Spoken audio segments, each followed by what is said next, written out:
بسم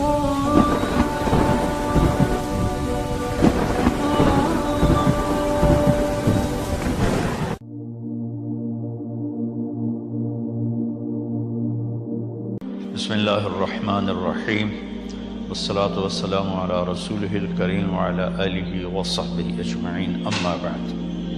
میرے محترم بھائیوں، بہنوں، بچوں، بچیوں، عزیزوں، جاننے والے، نہ جاننے والے، السلام علیکم ورحمۃ اللہ وبرکاتہ۔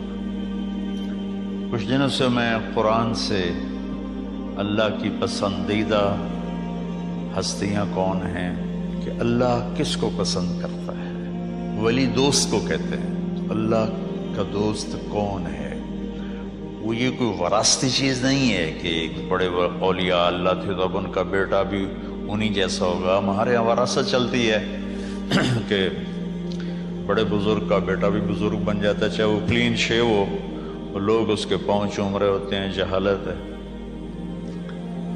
تو آج میں تھوڑا سا سورہ بنی اسرائیل ہے، اس میں بھی سارے اخلاق بیان ہیں۔ میرے بھائی بہنوں، ایمان لانے کے بعد انسان بنتا ہے، اور اس کے بعد اس کی قیمت، اس کا بڑا پن، اس کی وجاہت، اس کی شرافت وہ پیسوں سے نہیں ہوتی۔ پیسوں سے انسان مالدار تو ہو جاتا ہے، بڑا نہیں بنتا، بڑا نہیں بنتا۔ ہمارا علم غلط ہو گیا۔ بڑا بڑا بندہ جے بولدیاں 3 ملان یہ 200 مربع، یہ نوابہ فلانا ہے، نوابہ فلانا ہے۔ میرے بھائیوں، یہ بالکل غلط علم ہے۔ بڑا وہ ہے جسے اللہ پسند کرے، بڑا وہ ہے جو میرے نبی کی زندگی کے پیچھے چلے، بڑا وہ ہے جس سے اللہ تعالیٰ راضی ہو جائے۔ باقی سب چھوٹے چھوٹے ہیں۔ تو آج ایک تیسری جگہ سے میں کچھ باتیں قرآن سے عرض کروں گا، جن کا تعلق ہمارے ایمان سے بھی ہے، اخلاق سے بھی ہے۔ وہ ہے بسم اللہ الرحمن الرحیم، وَقَضَىٰ رَبُّكَ أَلَّا تَعْبُدُوا إِلَّا إِيَّاهُ بِالْوَالِدَيْنِ إِحْسَانًا إِمَّا يَبْلُغَنَّ عِندَكَ الْكِبَرَ أَحَدُهُمَا أَوْ كِلَاهُمَا فَلَا تَقُل لَّهُمَا أُفٍّ وَلَا تَنْهَرْهُمَا وَقُل لَّهُمَا قَوْلًا كَرِيمًا وَاخْفِضْ لَهُمَا جَنَاحَ الذُّلِّ مِنَ الرَّحْمَةِ وَقُل رَّبِّ ارْحَمْهُمَا كَمَا رَبَّيَانِي صَغِيرًا۔ یہ بہت بڑا مضمون ہے۔ اللہ نے قرآن بھر دیا والدین کے خدمت کے لیے، والدین کی اطاعت کے لیے، والدین کی ماننے کے لیے۔ پہلا جملہ ہے اور تیرے رب نے فیصلہ کیا، ایک مطلب۔ دوسرا، اور تیرے رب نے حکم کیا کہ بندگی صرف اللہ کی ہے، بندگی صرف اللہ کی ہے۔ عبد اسے کہتے ہیں جو ہر بات پہ سر جھکا دے، عبد اسے کہتے ہیں جو ہر بات پہ بچھ جائے، اس کو عبد کہتے ہیں۔ تو اللہ کہہ رہا ہے میرے بندو، میرا ایک فیصلہ ہے اور میرا ایک حکم ہے، میرے سوا نہ تمہارا ہاتھ کسی کے آگے پھیلے، نہ تمہاری گردن کسی کے آگے جھکے۔ ایک دوسرے سے مدد لینا، اس کو ایک دوسرے کی تعاونوں میں آ جاتا۔ تعاونوا علی البر والتقوی، ایک دوسرے کا ساتھ دو، ایک دوسرے کی مدد کرو۔ میرے نبی قرضہ اٹھاتے تھے۔ میرے نبی جب انتقال ہوا تو آپ کی زرہ 9 وسق پر، وسق 5 من کا ہوتا ہے، تو وہ جو کے بدلے آپ نے زرہ رکھوائی تھی کہ جب میں تمہیں ادا کروں گا زرہ لے لوں گا، اور آپ کا انتقال ہو گیا، آپ زرہ اپنی واپس نہیں لے سکے۔ وہ چیزیں جن کا تعلق صرف اللہ کی ذات سے ہے اور کوئی نہیں کر سکتا، اس میں صرف اللہ کے آگے ہاتھ پھیلا، جیسے ہم کہتے ہیں مدد، نصرت۔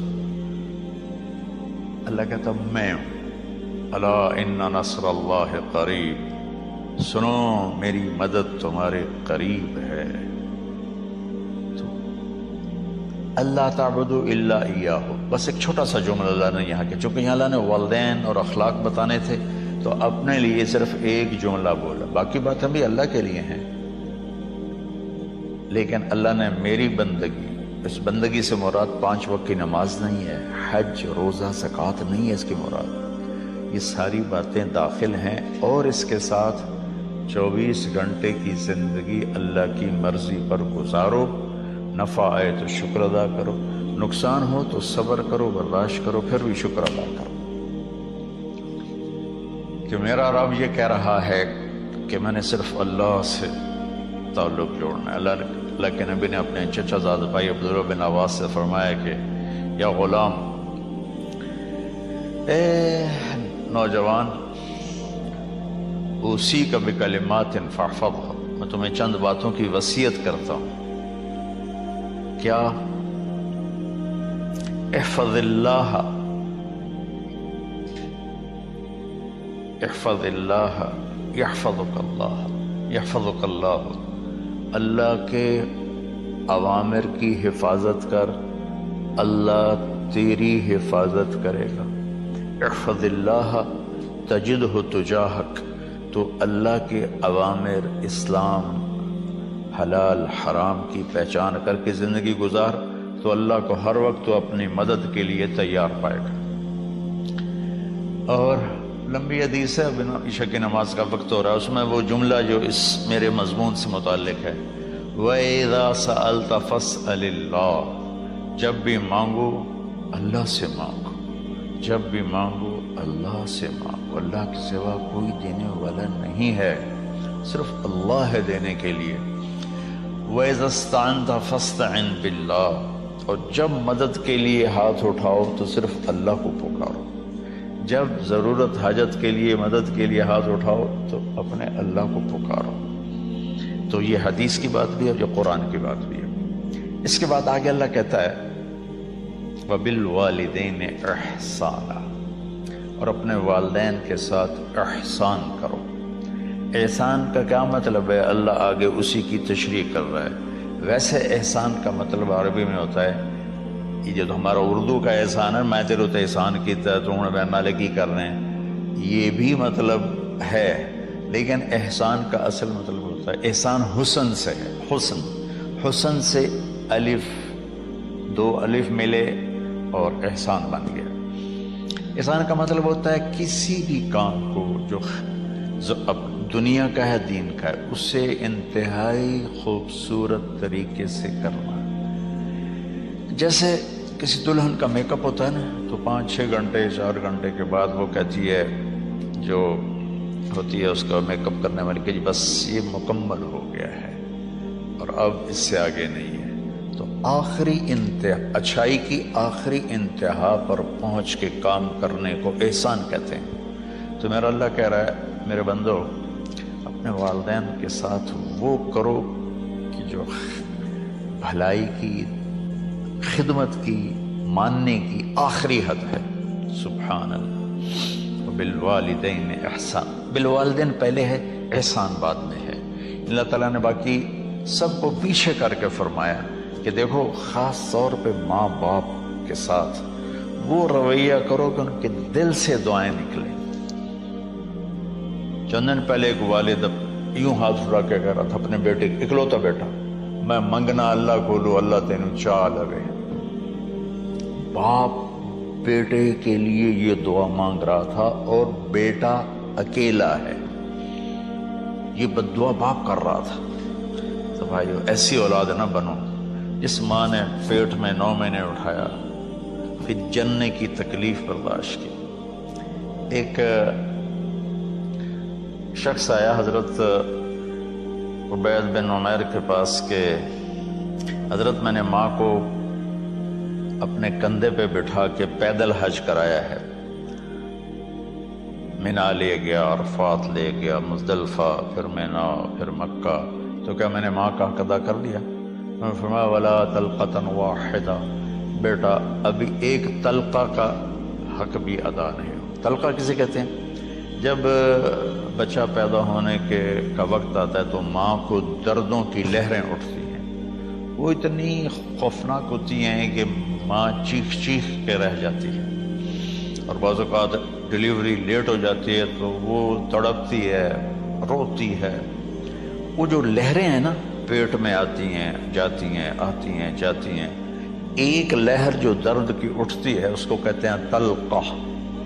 میں قربان جاؤں، انہوں نے فرمایا بیٹا ابھی تیری ماں نے جو تجھے جنا تھا اس وقت جو تجھے درد، وہ تیری ماں نے درد کی لہریں برداشت کی تھیں، اس میں سے ایک لہر کا بھی حق ادا نہیں ہوا، یعنی کہ حق ادا ہو ہی نہیں سکتا۔ یہ مطلب کہ حق ادا ہو ہی نہیں سکتا کہ بیٹا ابھی ایک کا بھی نہیں۔ پھر حضرت عبداللہ بن عمر سے ایک شخص نے پوچھا کہ اچھا یہ جو آدمی تھا یہ خراسان، یہ ایران میں ہے اور افغانستان میں، یہاں سے ماں کو پیدل کندھے پہ بٹھا کے مکے پہنچا تھا، اندازہ لگا اس نے کتنی مشقت اٹھائی۔ اور عبید اللہ بن عمر کہتے ہیں بیٹا ابھی ایک لہر کا حق ادا نہیں ہوگا۔ یہی سوال حضرت عبداللہ بن عمر سے کیا ایک شخص نے کہ حضرت میں نے اپنی ماں کو حج کرایا ہے، سارا میں نے پیدل کرایا ہے، وہ کندھے پہ اٹھا کے کرایا ہے، تو کیا میں نے ماں کا حق ادا کر دیا؟ وَلَا زَفْرَةً وَاحِدًا وَلَا زَفْرَةً وَاحِدًا۔ کہ بیٹا تیری ماں نے تجھے پالتے ہوئے جو تھک تھک کے لمبے لمبے سانس لیے، ہوکے بھرے، ابھی ایک ہوکے کا حق بھی ادا نہیں ہوا، یعنی حق ادا ہو ہی نہیں سکتا۔ تو احسان کے آگے تشریح آ رہی ہے۔ تو آج میں صرف اتنی بات کروں گا کہ میرے بھائیوں، میری بہنوں، میرے بچوں، میری بچیوں، اللہ کے واسطے ماں باپ کو دکھ نہ دینا ورنہ اللہ بھی ناراض ہو جائے۔ چند دن پہلے ایک بچہ بچی میرے پاس آئے، دونوں میڈیکل اسٹوڈنٹ تھے، کہیں کہ ہم شادی کرنا چاہتے ہیں۔ تو بچی نے کہا جی میرے والدین ناراض ہیں، وہ نہیں، اس رشتے پر راضی نہیں ہیں۔ تو میرے باپ کہتے ہیں اگر تو نے یہاں رشتہ کیا تو تیری میری ایک درمیان خط آئے، کھچ جائے گا خلیج، ہم اس پار نہیں آئیں گے تو اس پار نہیں آئیں گے۔ میں نے کہا بیٹی جس ماں نے تجھے 9 مہینے پیٹ میں پالا، 2 سال تجھے دودھ پلایا، تیری پوٹیاں پیشاب صاف کیا، تجھے پیمپر باندھے، تجھے اٹھ کے راتوں کو اپنی چھاتی سے دودھ پلایا، کیا اب اس کا اتنا بھی حق نہیں کہ تم اس کی رائے کا احترام کرو؟ اتنا بھی حق نہیں ہے؟ تو میں نے کہا بیٹا میری کوئی رائے نہیں ہے، تو اگر تیرے ماں باپ راضی ہیں تو بسم اللہ ضرور کر، اگر راضی نہیں ہیں تو دیکھو موت تک تجھے ماں باپ کی دعا نہیں ملے گی، اور ماں باپ کی دعا نہ ملی تو کچھ بھی نہیں ملے گا۔ تو بھائیو دوستو، خاص طور پر آج کے کالج کے نوجوان بچے بچیاں یہ ماں باپ کے ساتھ بہت بدتمیزی کرتے ہیں، چونکہ اس میں والدین کا پہلا قصور ہے کہ انہوں نے ان کو دین نہیں سکھایا۔ بچپن میں انگلش میڈیم اسکول، پھر او لیول، پھر اے لیول، تو انہیں کیا پتہ ماں کون ہے باپ کون ہے۔ ایک پرانی بات ہے، ایک شخص اپنے بیٹے کو لے کر آیا کہ یہ میرا بچہ ہے اور یہ فلاں جگہ شادی کرنا چاہتا ہے اور ہم میں سے کسی کی رائے نہیں ہے اور یہ مانتا نہیں ہے، اور اس کے ساتھ اس نے نا دھاڑے مار کے رونا شروع کیا۔ تو میں نے بچے کو دیکھا تو یوں کر کے بیٹھا تھا، اس کا باپ رو رہا ہے، ہچ کیوں تو ایسے بیٹھا ہو۔ تو مجھے اچانک خیال آیا، میں نے کہا شیخ صاحب اس کو کہاں پڑھایا تھا؟ کہا جی امریکن اسکول۔ اس کے بعد آسٹریلیا بھیجا تھا مزید تعلیم کے لیے۔ کہ شیخ صاحب اس بچے کا کوئی قصور نہیں، آپ کا قصور ہے، اس کو تو پتہ ہی نہیں میری ماں کیا ہے میرا باپ کیا ہے۔ ایک ہماری تہذیب تھی وہ ختم ہو گئی ہے، اس میں علم نہیں بھی تھا تو ماں باپ میں نے اپنی آنکھوں سے دیکھا، میں نے اپنے دادا کو دیکھا لیکن وہ یاد نہیں، لیکن جو میرے دادا کے چھوٹے بھائی تھے ان کو میں سنبھلتا ہوں، ان کو میں نے دیکھا ہے، 3ری 4تھی جماعت تک میں تھا۔ 61 میں ان کا انتقال ہوا، میری 9 سال عمر تھی۔ تو 8 سال. ان کے بیٹے جوان تھے اور ڈیرے میں جب وہ بیٹھتے تھے تو ان کے بچے ان کے سامنے نہیں بیٹھتے تھے، ان کی پیٹھ کے پیچھے بیٹھتے تھے. اتنا ادب، حالانکہ چاروں کے چاروں دین نہیں جانتے تھے. تہذیب تھی، ثقافت تھی، جو آج کی تہذیب نے ہم سے سب کچھ چھین لی. اب بھی آپ جاؤ بیٹا تھر پارکر میں گیا ہوں 2-3 دفعہ، اور وہاں مسلمان نہیں ہندو عورتیں جب گاڑی گزرتی ہے تو گھونگھٹ کو نیچے کر لیتی ہے، اپنا چہرے کو فوراً چھپا لیتی ہے. تو خیر بہرحال میں نے کہا شیخ صاحب اس بچے کا قصور نہیں، آپ کا قصور ہے.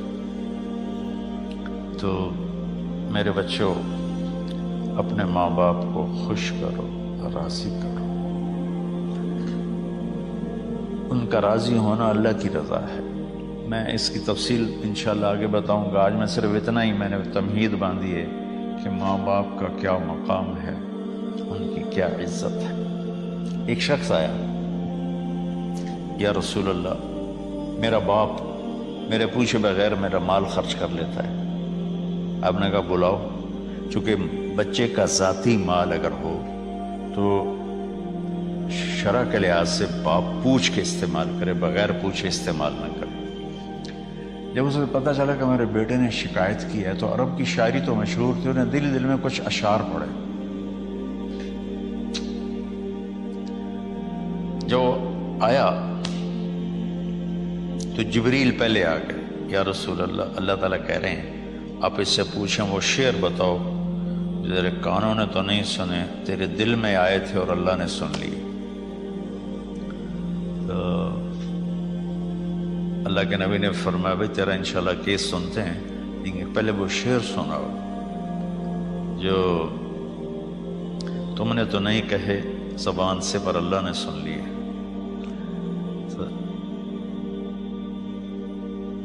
پھر اس نے وہ اشعار پڑھے، اور اس کے آگے کیا ہوا یہ میں انشاءاللہ اگلے کلپ میں بتاؤں گا کہ باپ کا کیا مقام ہے، ماں کا کیا مقام ہے. السلام علیکم ورحمۃ اللہ.